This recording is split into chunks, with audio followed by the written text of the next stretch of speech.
a quick Python review. So what Python is basically, it's a programming language. You probably all have been introduced to it. And it's really designed for user readability. So it's really similar to the way the English language works. It's really user accessible, it's really user readable. And I think it's one of the first programming languages a lot of people learn. And basically it uses indentation to indicate a certain block of code. In other types of coding languages, sometimes this is used, but when you don't use indentation properly in Python, this will create an error if it's not done properly. When you have certain statements and the inside isn't indented correctly, then it doesn't know where to look. In Python, you can comment things, and comments start with a hashtag. And commenting is basically you input something into your code that that's not going to the computer. So it's like something you're commenting in for yourself. It's if someone else is going to be reading your code, then it's helpful to have instructions about what that segment of code is about, and also for yourself. And basically, the way to print anything, print a string, an integer in Python is just putting print. So it's not like Java where you have to do system out println, but it's much more straightforward and user readable, which is what Python is helpful for. And so Python, in any coding language, you use variables, which is basically these are like reference names that are used to store data values. So for example, in here, the variable names are x and y, and the content of the variable, so what they're referencing is this integer 5 and the string web scraping. And in Python, you don't have to declare these variables beforehand. You can just do that in the code. In Java, for example, you have to declare them all and then use them. But in Python, you don't have to do that. So this is basically how it is. If you guys want to follow along, you can open like a Python file in PyCharm and write this in, but I don't that's not necessary. But if you want to have the output, then you can do that. So if we were to print x here, this would print. What do you think that would print if we executed this code? 5. Yeah, so that would print 5, and that would print web scraping. And so there are also conditional statements that all coding languages use. It supports so Python supports these logical conditions, which are used to compare two types of data. For example, this equal sign checks if you input two integers with that equal sign in between it, it's going to check if these two integers are equal to each other. This with the exclamation mark would say that they're not, would check is indicating that they're not equal to each other. This would check if they're bigger, if one is bigger than the other. This if it's smaller, this is if it's smaller or equal, and this if it's larger or equal. So you can use these inside of the body of the if statement and then have the Python code check it. And the inside of the if statement executes only if it evaluates the true. So true and false are basically Boolean variables where you have, true means that the statement inside is a true statement basically. If you have 5 equals 5, that is a true statement. So if you have that inside of the if statement, that code is always going to be running. So it's always going to be on a loop, obviously, because that's never going to be not true unless you change one of the sides of the statement. So it doesn't run if it evaluates to false, which is if that statement isn't true. And indentation in this case, obviously for conditional statements, it's important because you have the if statement, and the inside block of that if statement is only going to run. But you want to know what to run if that if statement evaluates to true or false. So Python, since it's an indentation-based language, you need to have that indentation in. So here is also an example with using code. So here we have the x and y variables, and they both point to the integers 7 and 8. And here is the conditional statement, and you're using the if keyword, and you're comparing 8 to 7. And since 8 is bigger than 7, this is basically going to print hello because that top statement evaluates to true. And then another functionality that all coding languages have is functions. So a function is basically you have a block of code, and you can refer that block of code throughout your program, and that block of code has a specific function that it does. And it's easier to use functions because otherwise, if you want to use that functionality, you have to rewrite that block of code 100 different times, and that's obviously not really accessible for a programmer. So with using a function, you can just access that with a single line. And these have specific actions, usually actions that you're going to be using throughout your code more than once, and it runs only when it's called. So these are functionalities that if you run the code, it's not going to necessarily run if you're not actually calling it in your main code. And so this is an example of function. That is the title, that's the name of the function. And in Python, you just indicate what the function is referring to using the semicolon. And they take in data, so they take in parameters, which goes inside of the parentheses here, and the function uses the variables the parameters that you input into the function inside of the code. So that is the variables that you're like inputting into the data, and then it returns a certain data type, which is also defined inside your function, and it varies according to your function. And so in Python, you define functions using the def keyword, so that you input that keyword, and then you have the function name, and that's the body of your function, so what the function does. And in this case, indentation is also really important because you want to know what the inside of the function is and the outside of the function is, so that would create an error if it's not done correctly. And this is basically where you're calling the function outside of the code. So when you call this function, it's going to print hello. But if you didn't have this, then it wouldn't automatically print hello because it wasn't, called yet. So yeah. And then you have loops, which is usually a bit of a confusing concept to a lot of new programmers, but I don't think anyone here is, everyone here is relatively has experience, so I think it shouldn't be hard to grasp. So we have two types of loops. The first one is while loops, and the second one are for loops. While loops basically execute as long as the statement inside of it, so the statement here, evaluates to true. And if, for example, in this code we have I, which is a variable, and it starts at 0, and 0 is always going to be smaller than 4 unless we increase it by 1. So if that is not incremented inside the while loop, this loop is just going to go on forever because this statement here is always going to evaluate to true, like we said before. So it's always going to be it's always going to be printing out hello like an infinite number of times because you're not incrementing I by 1. But if we add this line of code here where we're incrementing I by 1, then in the first time the loop iterates, it's going to be 0. Okay, you print hello. And the second time it goes through the loop, it's going to be 1. Okay, you print hello again. And then it's going to be 2, it's going to be 3. And then when it comes to 4, this is 4 is no longer going to be smaller than 4. So, because they're going to be equal. So this is going to evaluate to false, and then that loop is going to terminate. So it's not going to play out anymore. So this is basically going to print 4 times because you have 0, you have 1, you have 2, you have 3. So it's going to print out hello 4 times. And for loops, you use while loops for general loops. For loops, you use it mostly to iterate over sequences like lists, where you have a number of things in your list, and you're iterating, you're going through all of those things, and you have a certain number that you're going through. So it's a different logic, but it's usually used for things like lists or characters.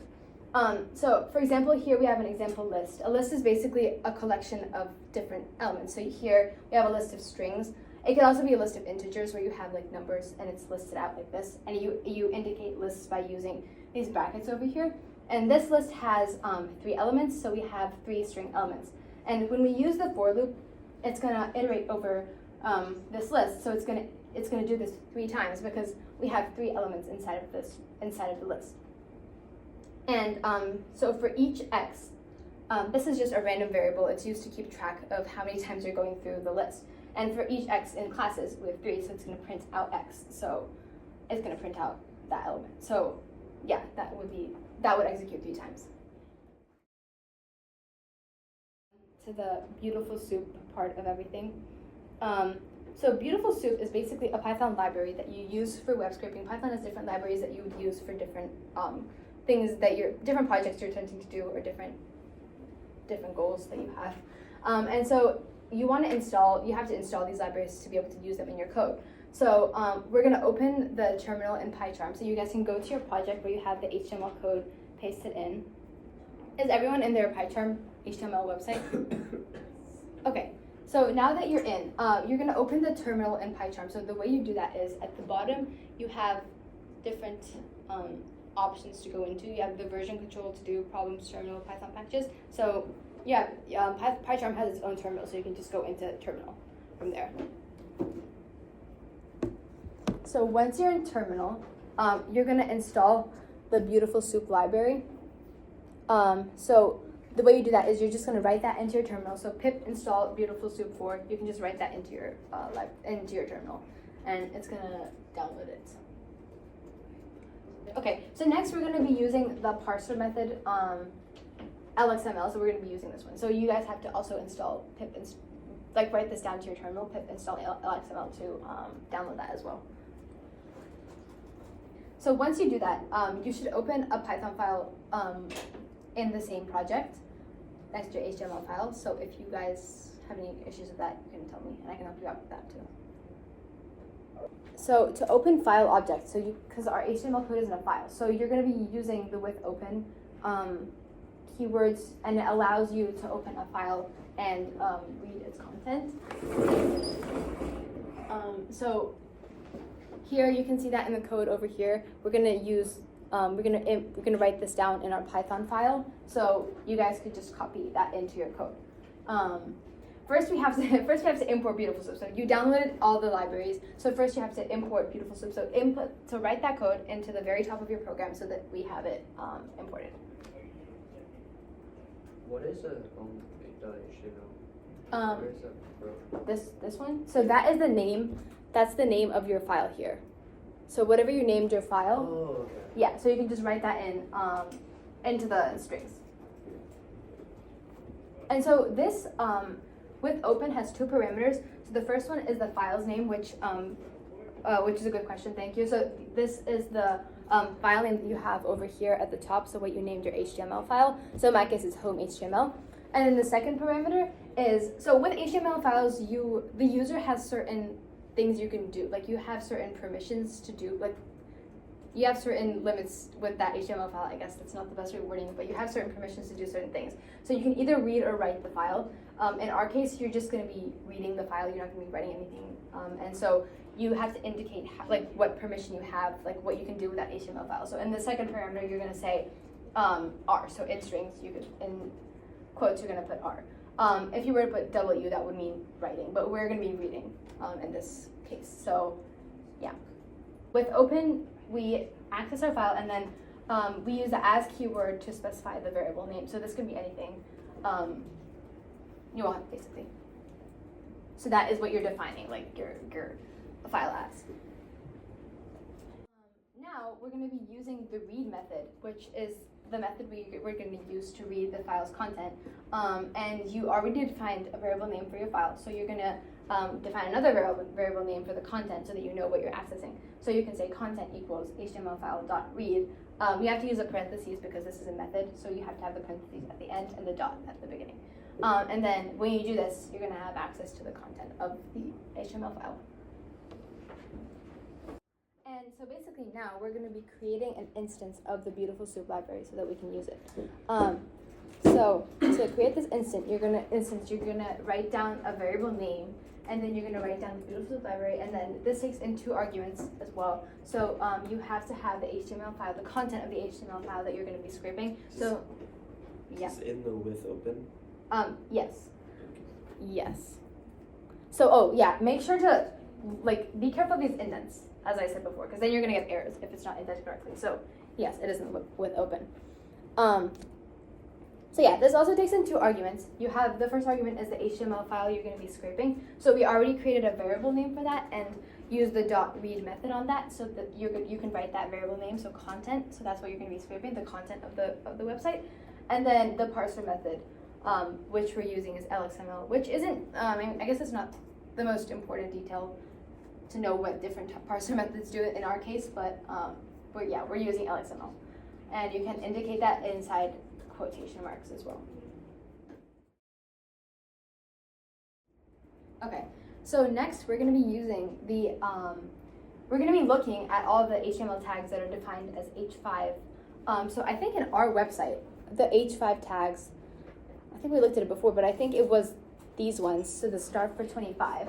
So we want to get all of the prices, I think, for this project. I'll take a look at what I indicated later on, but we want to access all of the H5 headers. And so to do this, we're going to use the find method and the find all method.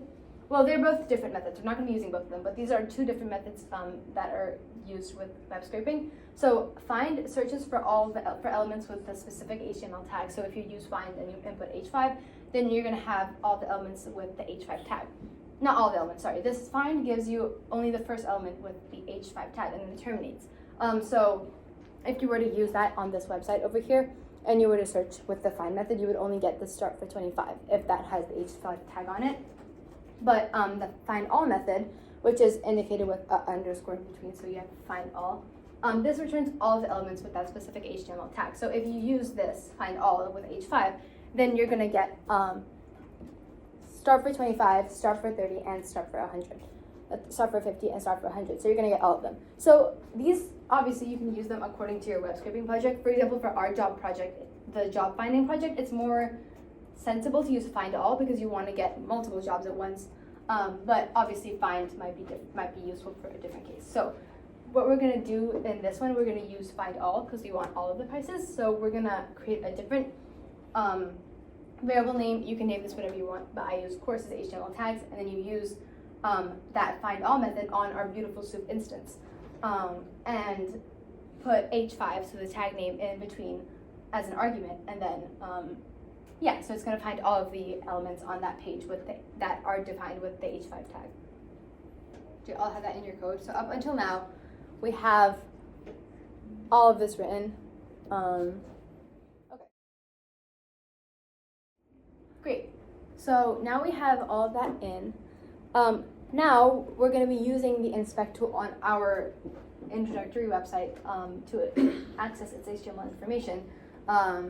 And so once we use the inspect tool, you can use it on any element you want. And once we use it, you can see here that you have different divs, right? As I said, div is used to create different sections of this website. So each div tag is pointing at a different section of this website. So when you hover on the div tags, you can also see that it's highlighting the part that it's like referencing. And you can open the arrows at the side to get more information about that div tag.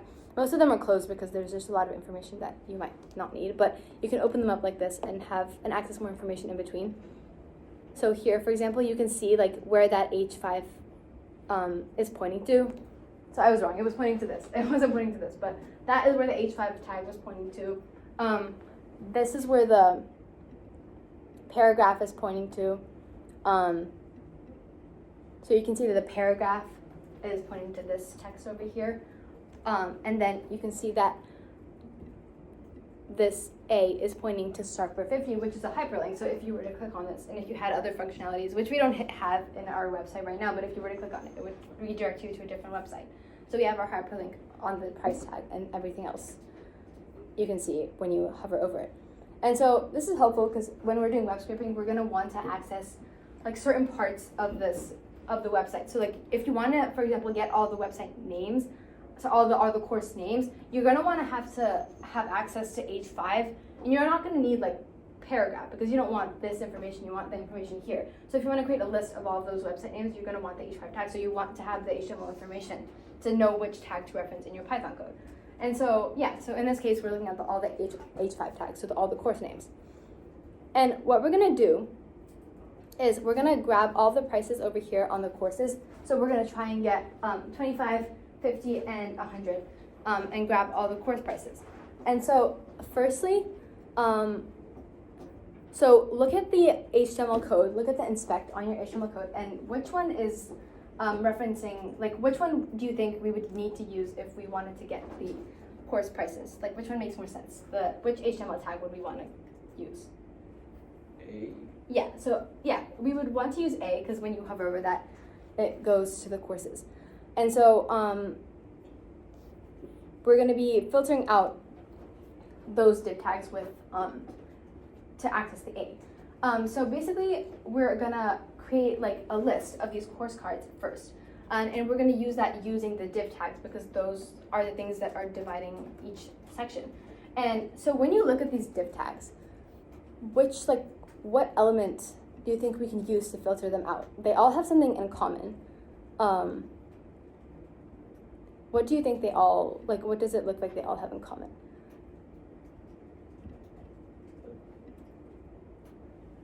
The first... The card? Yeah, so the class attribute for all the div tags is their common point. The IDs are obviously individual to each div tag, so you want to use this class attribute to filter out all of the sections because that's what's common in all of them. And so to do that, we're going to use this piece of code right here where you create the variable, again, a new variable. So you have your new variable course cards, and then you use the find all method again, which I introduced beforehand, where you get where you can access all of them. And inside of the find all, you're gonna put in two variables, two parameters. The first one is gonna be the tag that you're gonna use, and the second one is a class that you're gonna be accessing. Yeah, and so since this is the common part of them, you use this feature to filter them all out.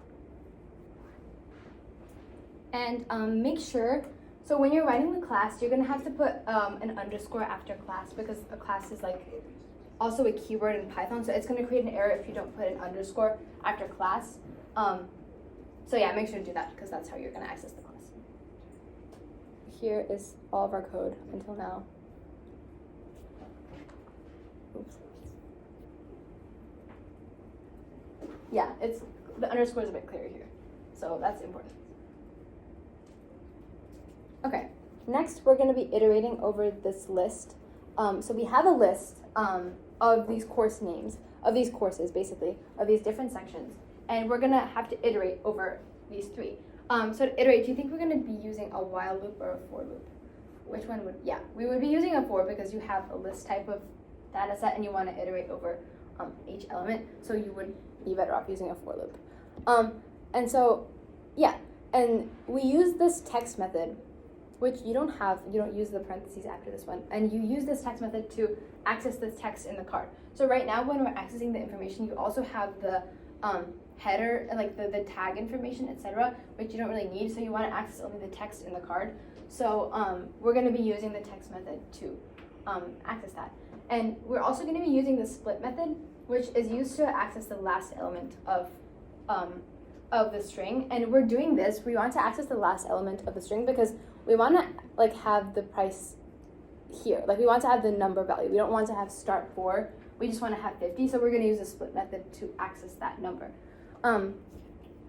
And yeah, so we use the negative, like the index -1, which is basically to indicate that that's the last element. And yeah, we're going to be using f strings to kind of format the way we're getting data, because with web scraping, it's mostly user oriented, I think, because you're getting the information for the user, and it's important that it's like readable. So we want to format all of our strings and what we're printing out for the user so that the information is more accessible. So we're going to use the f strings to print a more dynamic sentence for each course as well. It's also easier with f strings to kind of input the variable names, like integrate them inside of the string, because if you don't, then you have to use like concatenation, which you have to add everything using the plus sign, and that's much harder, I think, if you're kind of using more variables in. So to create an f string, you basically just have to put an f at the beginning, and to indicate variable names, you put those inside of curly brackets. So that would be like the course prices. That refers back to this variable here, where you're splitting everything and you have the course prices, and then this refers back to the course names. So you can do that easily using f strings. And yeah, so this is the next piece of code that you can input into your Python code. And of course, be careful about the indentation again, because you're using a for loop, so you want to have access to what's inside of the for loop. Oh, and basically, what we have here is, so you're accessing course, and inside of the course, so to access the tags inside of it, you use the dot and you put a. So it's like you have course, to access the a tag inside of it, you use dot a. And so inside of that dot a, you can access information using dot something. Yeah, and the last thing we're going to do inside is we're going to print it out. So if you guys have that, you can print it out. The course name and the course prices, just to have user readability. So this is the output we're expecting. Let's try it out with this.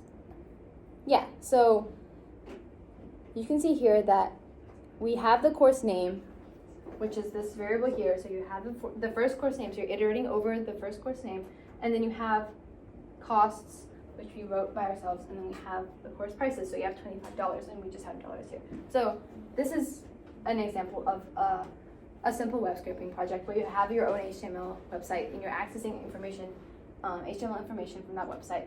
And yeah, basically, even on a larger scale, it's going to be the same thing.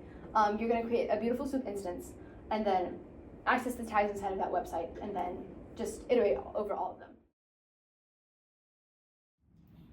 Now, we are going to be using that same web scraping process on a real website with job listings on it. So it's really similar concept, but obviously the HTML code is a little bit more complex since it's a dynamic website. There are different features on it, like images, etc.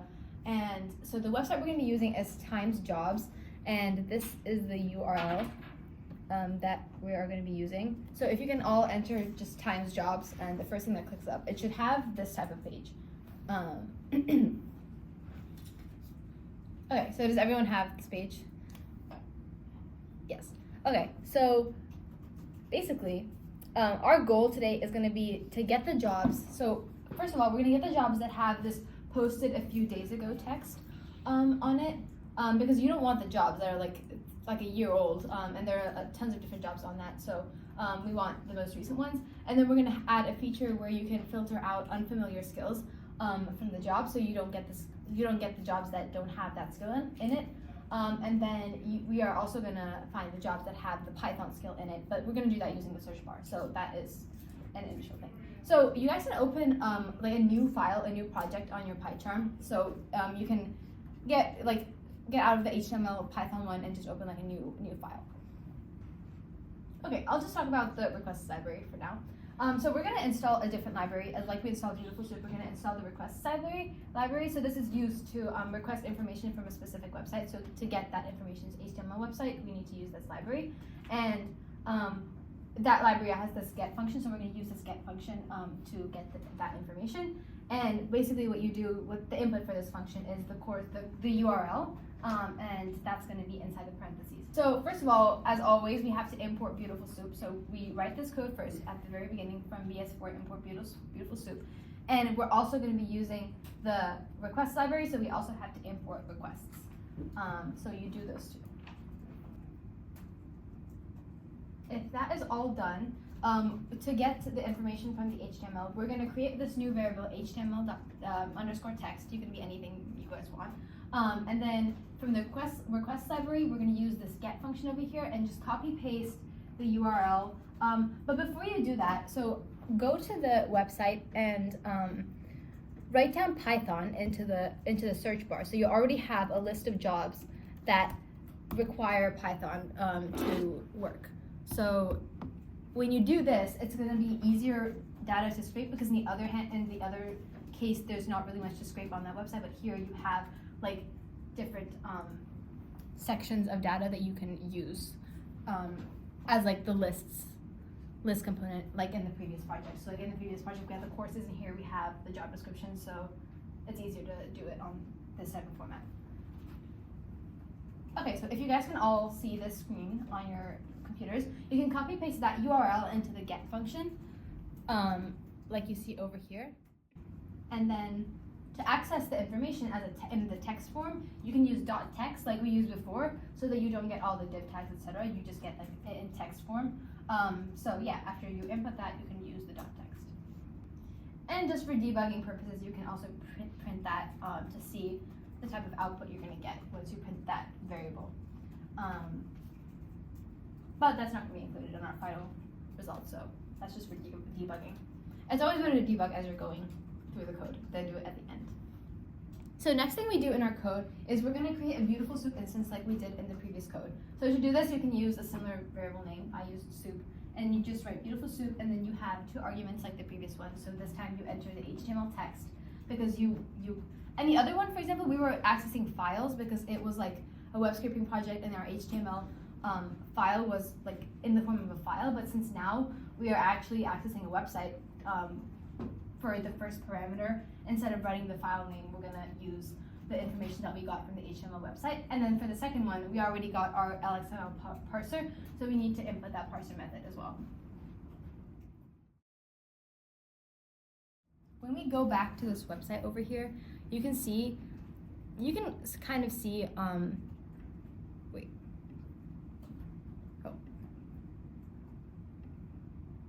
you can see how it's divided into different sections like we had on our other example. And so this time we're also going to be looking at each of these different sections. Like these are probably in different div tags, and we're going to try and access that information. And so if we think of those white boxes as a list of elements, we're going to use the inspect tool again on one of those elements. So you can just click on anything. I'm going to click on the Python engineer, so the title of one of the jobs, and then you can just use the inspect element, the inspect function on it, and then get the HTML information. And so that Python engineer is basically like refers to this HTML tag over here. And so we have that, and when you click on different parts of it, you can also access, like you can see how it's highlighting the other parts of this job box.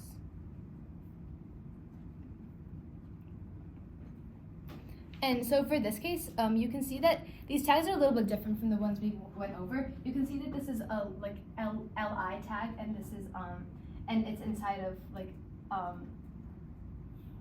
this tag over here, and so that just means that it's in an unordered list. So you can like it's inside of a UL tag, so this is just like an unordered list of elements. So like in the other one, it was a list, and that's just indicating that. So don't get confused with the different tags.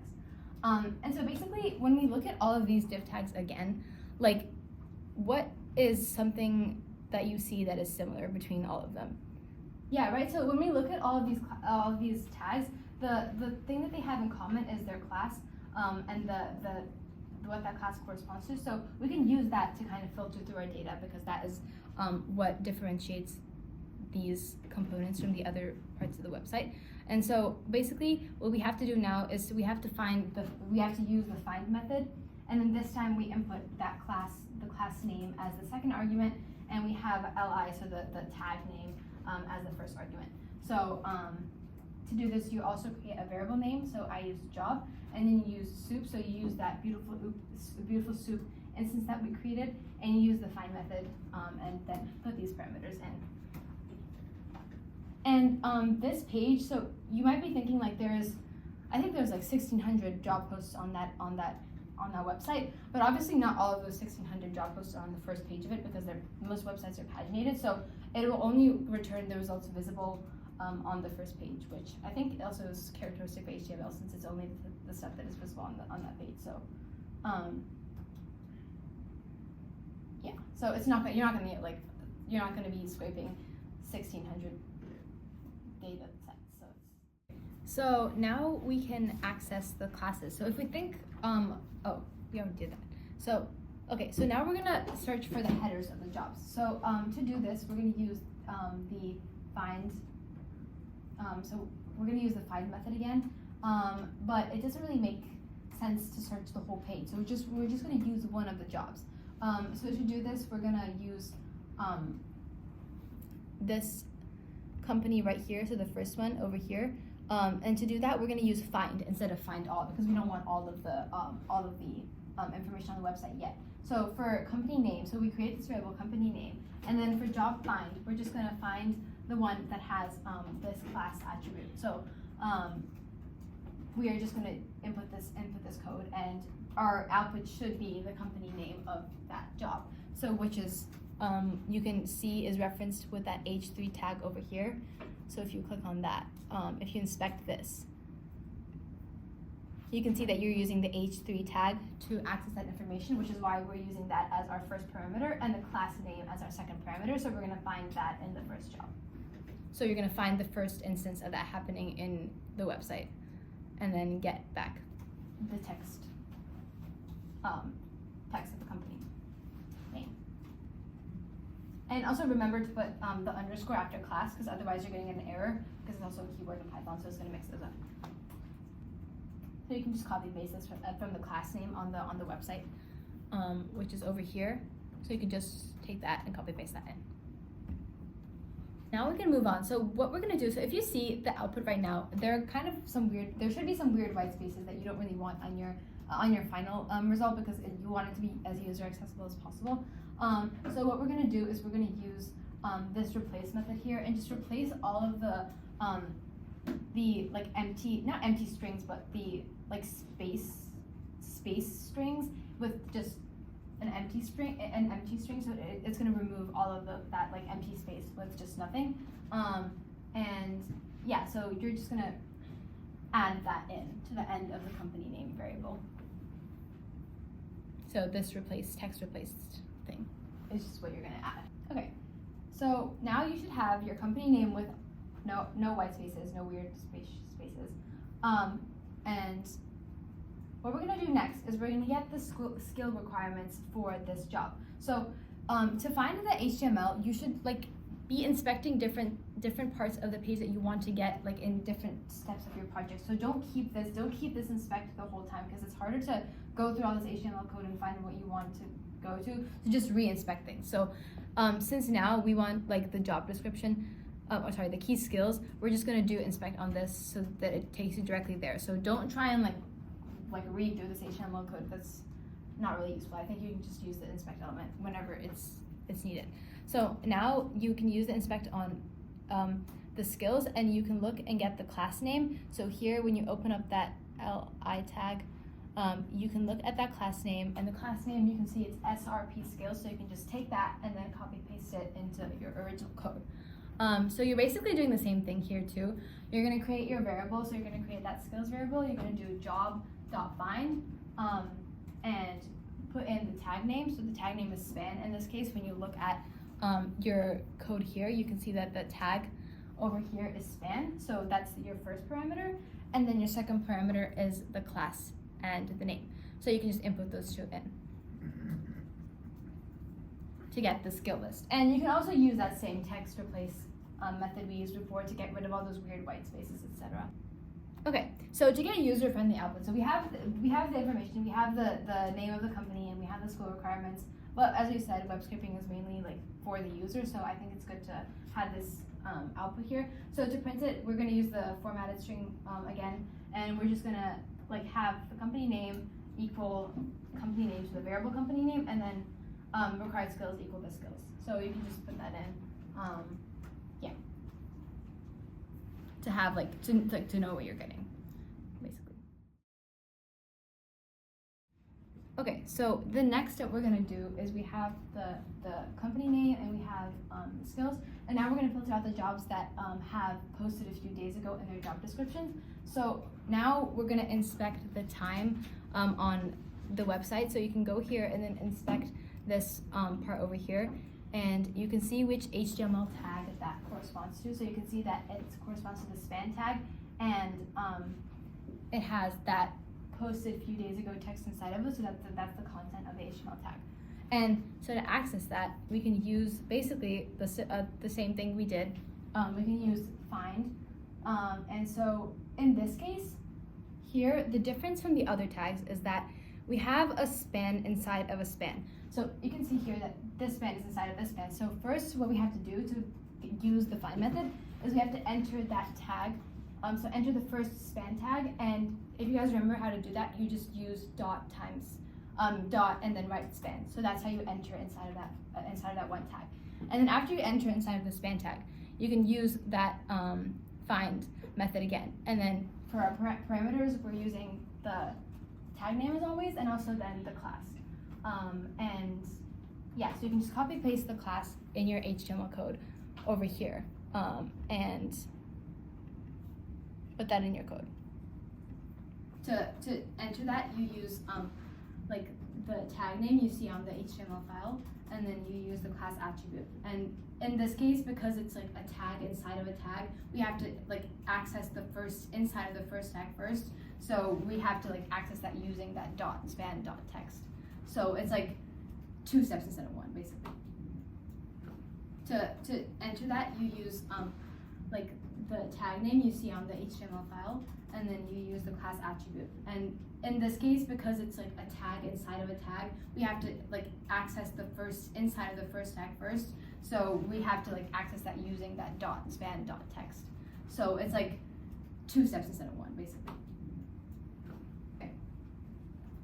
So basically, now we have that first job, and we've gotten all the information from that first job. Now, like we don't really want only that first job. We want all the jobs on that page. So we're gonna change that find function to dot find all for job, and then you guys can change the variable name to job so that you have more clarity. Because we're gonna create a list of all that jobs and then iterate through them using a for loop. And so it makes more sense to have a list of all the jobs on the page and then be able to iterate through them one by one. So basically, it's gonna change to this. So you're going to change that job equals soup.find to this code over here. Basically just change the variable name and then add the find all.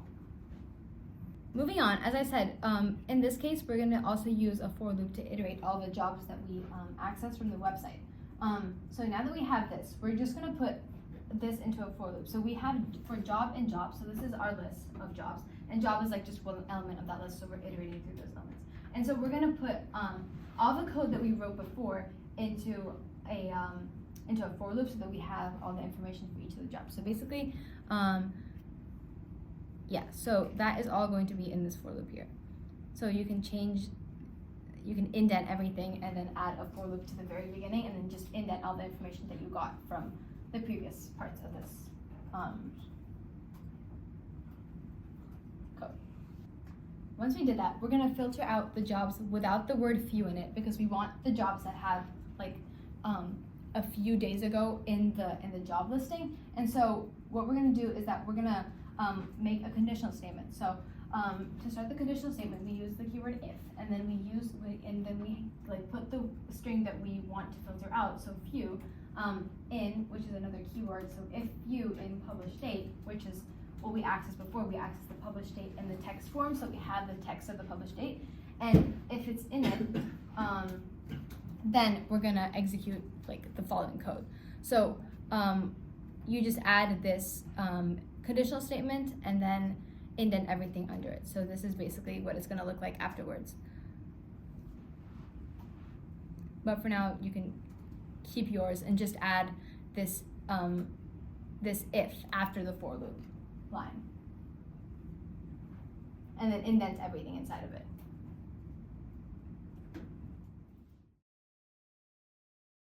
We're gonna add some different functionalities into our code.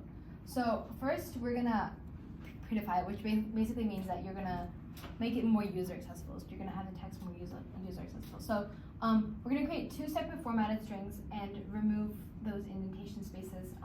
So to do that, we're just gonna create two formatted strings with company name, company required skills. And then we're gonna use the strip method to get rid of those spaces. So those are basically on this slide. So you can just make these formatted strings and then write like down the company name and then do method and then add the strip method at the end.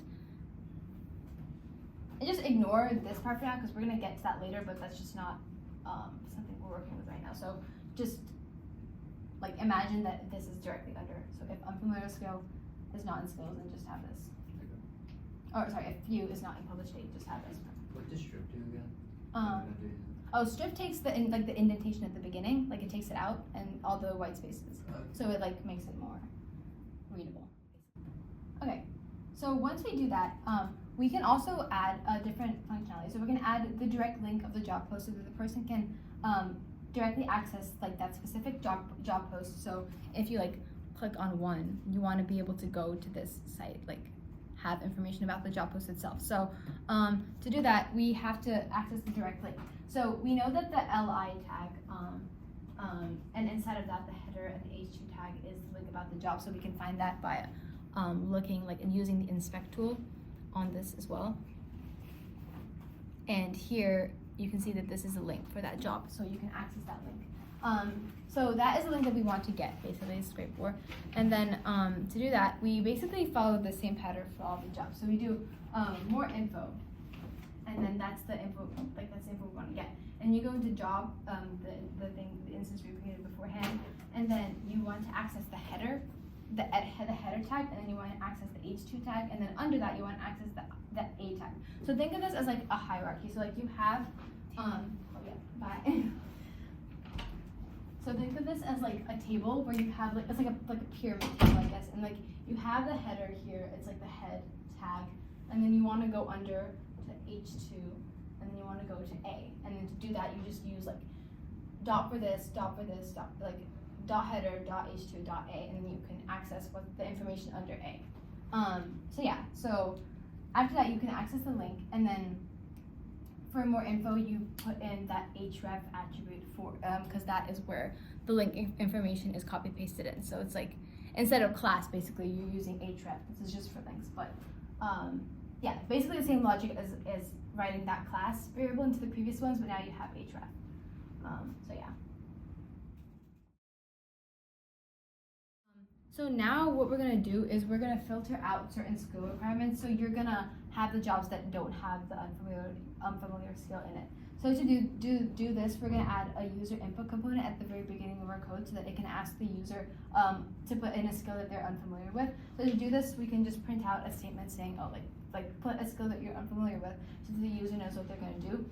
And then you can create this variable unfamiliar skill, and then get user input using. This is how you get user input in Python. It's basically just input, and then the user can input that unfamiliar skill, and then it's gonna filter out that unfamiliar skill. And this is just to print out a statement that it's like being filtered out. This is mostly just for like user accessibility purposes. It's really not that like complex in terms of like algorithm, but yeah. So you can just have that at the beginning of your code to get user input.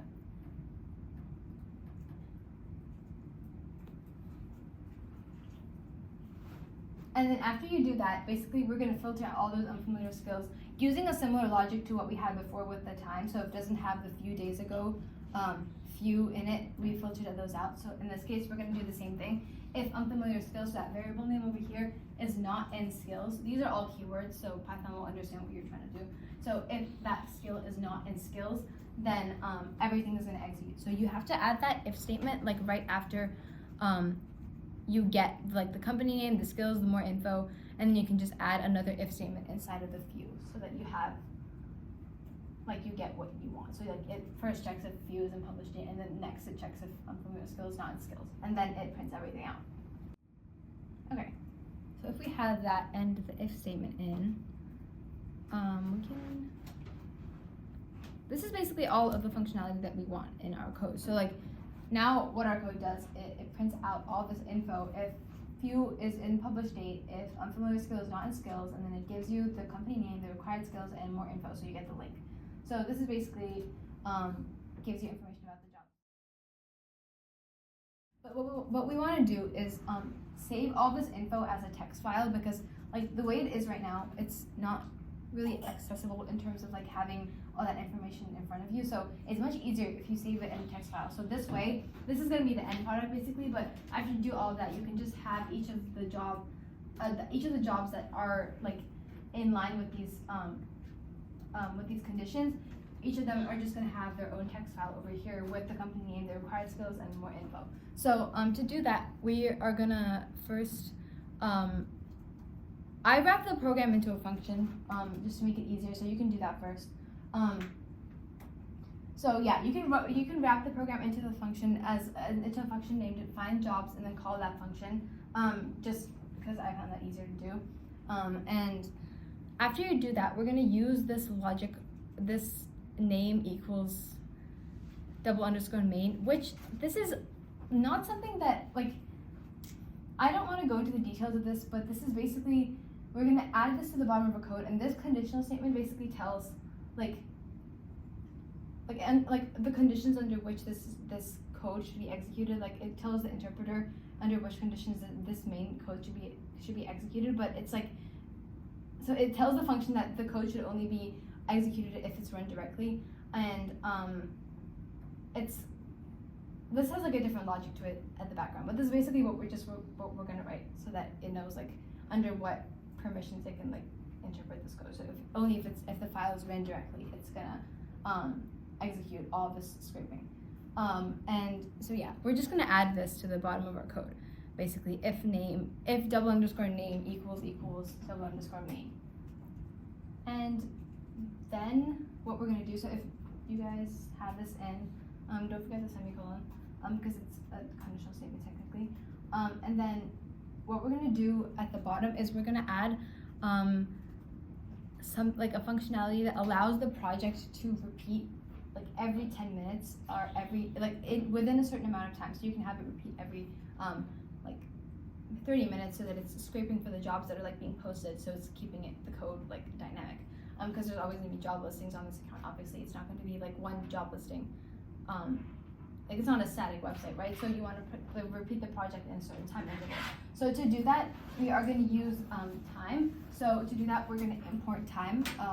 So you just add an import statement to the very beginning of your code where you imported beautiful soup and the requests library. So you just write import time at the beginning, and time has the sleep function. So that's what we're going to use.